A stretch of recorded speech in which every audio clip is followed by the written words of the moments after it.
त्याला एक मोठी बातमी बघूयात। राष्ट्रवादीचे नेते जयंत पाटील शरद पवारांची साथ सोडून अजित पवारांसोबत जाण्याची चर्चा सुरू आहे। त्याला आणखी हवा मिळाली आहे। याचं कारण म्हणजे अजित पवार आणि जयंत पाटलांची भेट।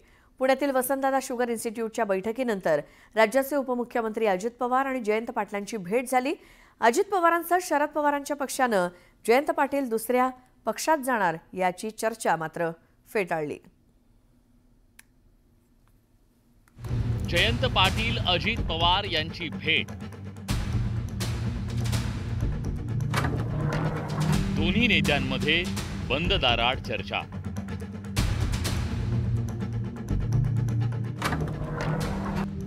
भेटीनंतर पुन्हा चर्चांना उधाण।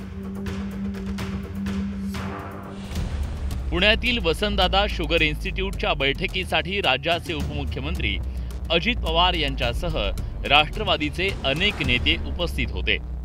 या बैठकीला शरद पवारांच्या पक्षाचे प्रदेशाध्यक्ष जयंत पाटीलही उपस्थित होते। जवळपास अर्धा तास या दोन्ही नेत्यांमध्ये चर्चा झाली।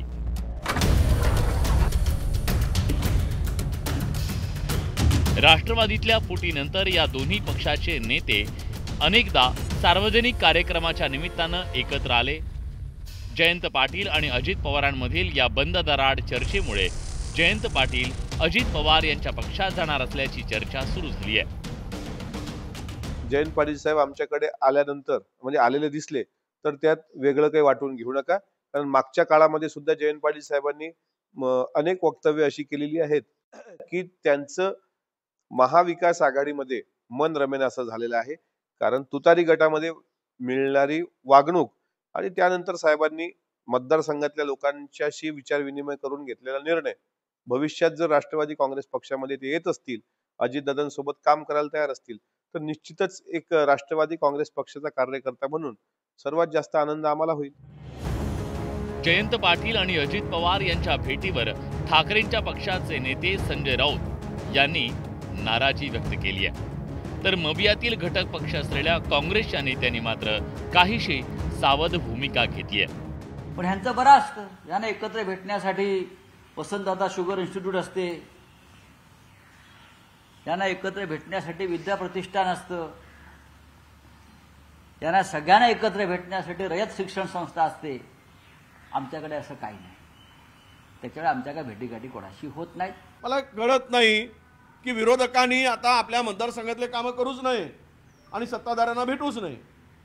काही गोष्टी बोलायच्या असतात, विकासाच्या सगळ्याच्या पुढे बोलू शकत नाही। केली असेल चर्चा, झाली असेल, आणि यावरून काहीतरी राळ उठवणं आणि पुन्हा विरोधकांना कमजोर करणं हे योग्य नाही असं माझं मत आहे। VSIच्या बैठकीनिमित्तानं एकत्र आलो होतो, त्यात आर्टिफिशियल इंटेलिजन्स बाबत चर्चा होती असं सांगत जयंत पाटलांसोबत राजकीय चर्चेचं वृत्त अजित पवारांनी फेटाळलंय। तर शरद पवारांच्या पक्षानेही या भेटीतून वेगळा अर्थ काढू नये असं स्पष्ट केलंय। AIचा वापर आता कृषीचं उत्पादन वाढवण्याच्या करता आपल्याला करावंच लागणार आहे, आणि म्हणून 500 कोटी रुपयाची तरतूद आपण त्याच्यामध्ये केलेली आहे। तर त्यांचं काय म्हणणं होतं ते जाणून घेण्याच्या करता प्रत्येकाच्या काही सूचना असतात। ज्यावेळेस एखादी कमिटी अभ्यास करते त्यावेळेस त्यांच्या काही सूचना असतात आणि त्या माहिती देण्याचा प्रयत्न म्हणजे ते करत होते, कारण 10ला मीटिंग होती, मध्ये थोडे 15-20 मिनिटं होते। आज वसंतदादा शुगर इन्स्टिट्यूट हे काय नवीन नाही, सगळेच भेटतात आणि सगळेच पक्षाचे सगळे भेटतात।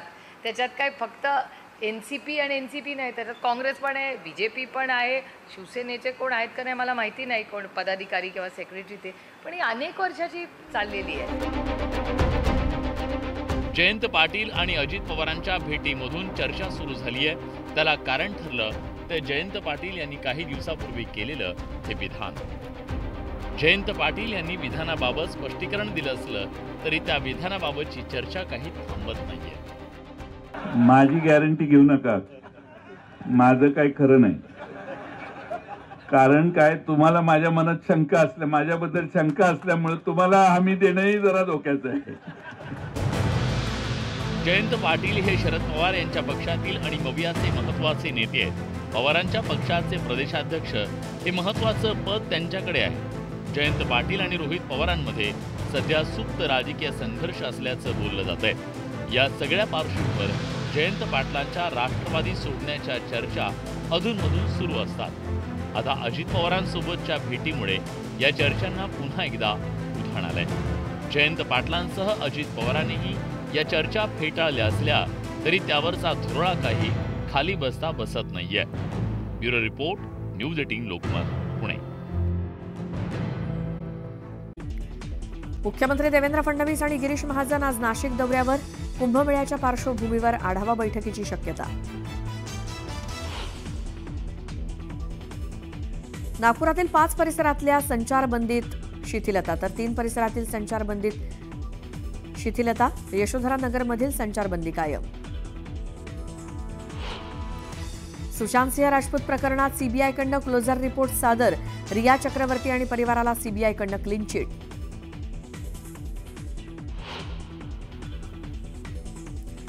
आदित्य ठाकरेंचं मुख्यमंत्री फडणवीसांना पत्र. मुंबईतील रस्त्यांच्या घोटाळ्याची चौकशीची मागणी करत शिंदेंवरती आरोप.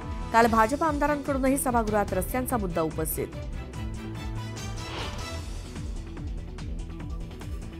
जनता जातीयवादी नाही तर पुढारी आहे. आपल्या स्वार्थासाठी नेते जात उभी करतात. केंद्रीय मंत्री नितीन गडकरींचे खडे बोल. बीड जिल्हा कारागृहात पतीच्या जीवाला वाल्मिक कराडकडनं धोका. दादा खिंडकरच्या पत्नीचं कारागृह अधीक्षकांना पत्र. खिंडकरला संरक्षण देत सीसीटीव्हीच्या निगराणीखाली ठेवण्याची मागणी. केंद्र सरकारकडनं कांद्यावरील 20% निर्यात शुल्क रद्द. 1 एप्रिलपासून कांद्यावरील निर्यात शुल्क 0 राहणार. कांदा उत्पादक शेतकऱ्यांना मोठा दिलासा.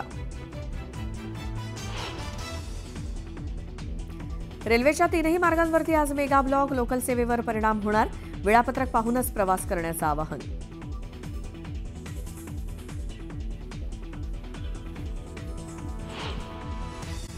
सुरुवातीला एक मोठी बातमी बघूयात. अभिनेता सुशांत सिंह राजपूत प्रकरणी सीबीआयकडनं कोर्टामध्ये क्लोजर रिपोर्ट दाखल करण्यात आलाय. सुशांत सिंहचा मृत्यू ही आत्महत्याच असल्याचं सीबीआयच्या अहवालात नमूद करण्यात आलंय. त्यामुळे या प्रकरणामध्ये जिच्यावरती संशय होता त्या रिया चक्रवर्तीला क्लीन चिट मिळाली आहे. कुठलाही पुरावा न सापडल्यामुळे सीबीआयनं तपास बंद केलाय. सीबीआयनं तब्बल 4 वर्ष 4 महिन्यांनी हा क्लोजर रिपोर्ट दाखल केलाय. दरम्यान सुशांत सिंह राजपूत 14 जून 2020 रोजी वांद्रे इथल्या त्याच्या घरी मृतावस्थेत आढळला होता. त्यामुळे सुशांत सिंहचा मृत्यू प्रथमदर्शनी आत्महत्येचं प्रकरण वाटत होतं. मात्र दुसरीकडे सुशांत सिंगचे वडील के सिंह यांनी रिया चक्रवर्ती विरोधात सुशांतला आत्महत्येस प्रवृत्त करण्याचा गुन्हा दाखल केला होता. आणि अखेर सीबीआयच्या अंतिम अहवालात मृत्यूचं खरं कारण हे आत्महत्याच असल्याचं सांगण्यात आलंय.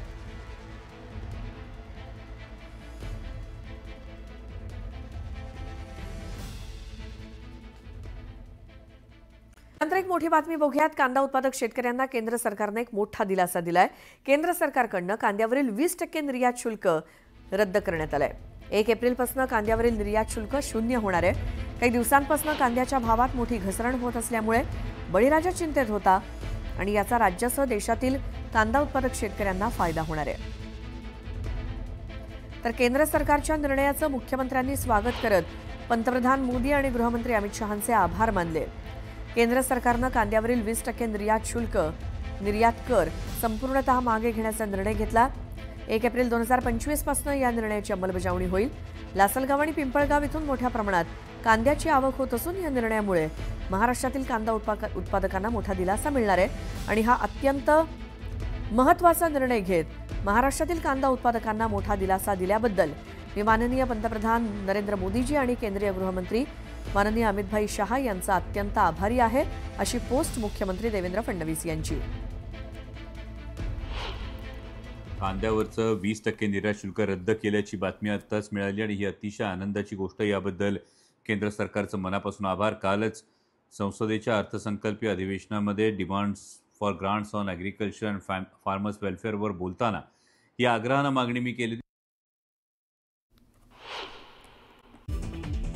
मुख्यमंत्री देवेंद्र फडणवीस आणि गिरीश महाजन आज नाशिक दौऱ्यावर. कुंभमेळ्याच्या पार्श्वभूमीवर आढावा बैठकीची शक्यता. नागपूरमधील 5 परिसरातील संचारबंदी उठवली तर 3 परिसरात संचारबंदीत शिथिलता. यशोधरा नगरमधील संचारबंदी कायम.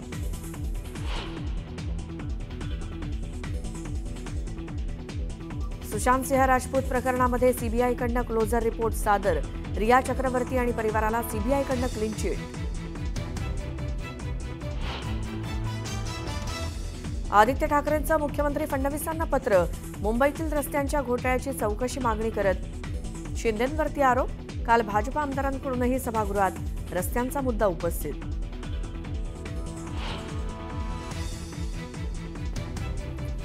जनता जातीयवादी नाही तर पुढारी आहेत, आपल्या स्वार्थासाठी नेते जात उभी करतात.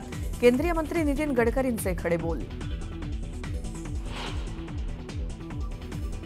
बीड जिल्हा कारागृहात पतीच्या जीवाला वाल्मिक कराडकडनं धोका, दादा खिंडकरच्या पत्नीचं कारागृह अधीक्षकांना पत्र, खिंडकरला संरक्षण देत सीसीटीव्हीच्या निगराणीखाली ठेवण्याची मागणी.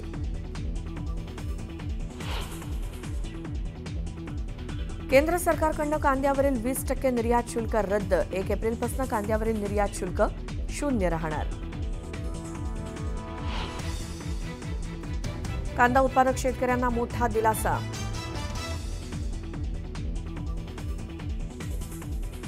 रेल्वेच्या 3ही मार्गांवरती आज मेगा ब्लॉक, लोकल सेवेवर होणार परिणाम, वेळापत्रक पाहून प्रवास करण्याचं आवाहन.